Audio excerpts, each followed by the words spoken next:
Imagine this.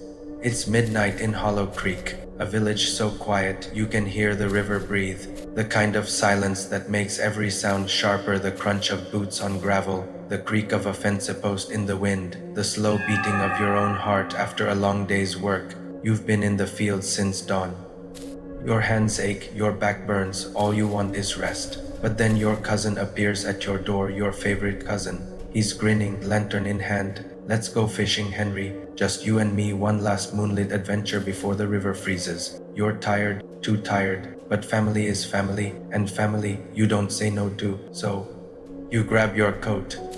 You follow him out, and as you step into that black night you don't know yet, that trust itself is the bait, and tonight at Hollow Creek, evil is waiting at the end of the line.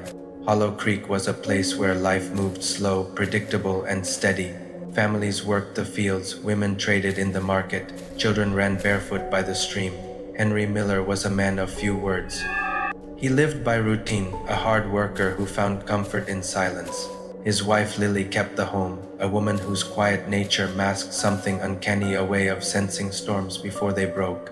That evening, Henry sat by the fire, tea cooling in his hands.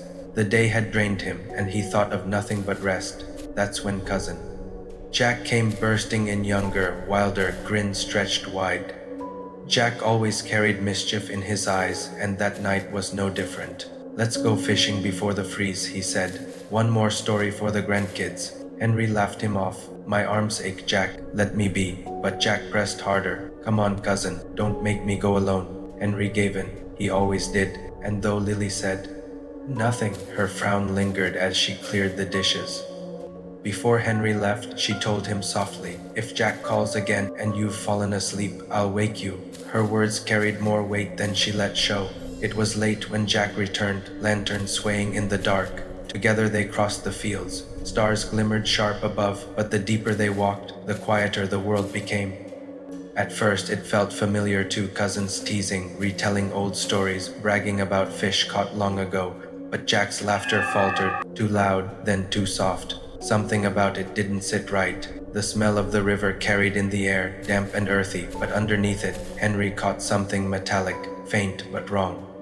When they reached the bank, Henry set his net. The lantern glow quivered against the black water. Insects hummed like static in the night. He glanced toward Jack and froze. Jack was crouched, hands slick, chewing into fish raw from the bucket, tearing through scales and bone, blood shining at the corners of his grin. Jack. Henry stammered. Jack looked up, his smile stretched too far. Plenty more where that came from, he said.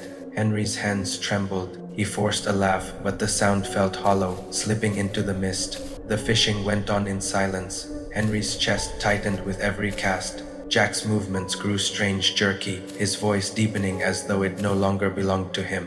The lantern flickered without. A breeze. Don't leave yet, Henry, Jack said slowly, his tone cracked, guttural. The night's young. You promised you'd stay. Henry's breath caught. I'll head home, he muttered. Lily will worry. Jack tilted his head. His eyes glinted unnaturally. Then his voice dropped lower. You can't leave, not yet. Fear overtook reason. Henry ran. Mud clung to his boots, sucking at each step. Behind him came the sound, heavy, dragging, relentless, not chasing, stalking. The lantern sputtered out. Darkness swallowed everything. Under the twisted willow, Henry collapsed, breath burning. He turned, eyes wide, and saw them, two red embers glowing in the dark. The figure stepped forward, Jack's face stretched too wide. Jaw unhinged, body matted with black hair, limbs too long, arms reaching like branches. A grotesque parody of kin. The thing snarled, voice layered and wrong. Did you really think blood makes you safe?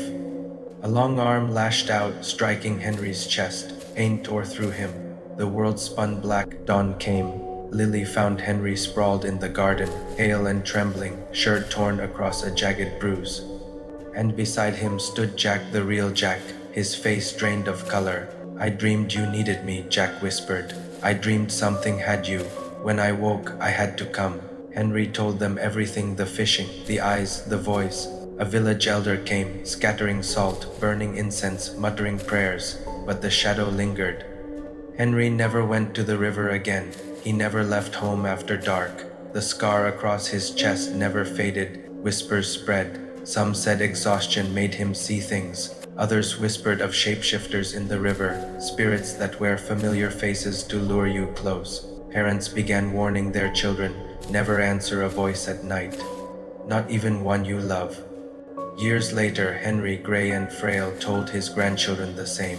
If someone calls to you after dark, he said, don't answer, not even if it's me. To this day, fishermen speak of Hollow Creek. In the morning fog, they claim to see two figures walking along the bank, one hunched, one tall with burning eyes, and no grass grows.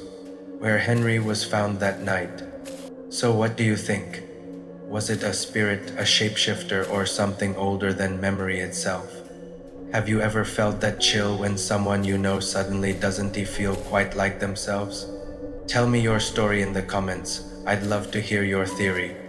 And if you want more true accounts of the uncanny mysteries, horrors, and legends that blur the line between real and unreal, subscribe to Down Under Mysteries, because sometimes the worst monsters aren't strangers. Sometimes they wear the faces of family.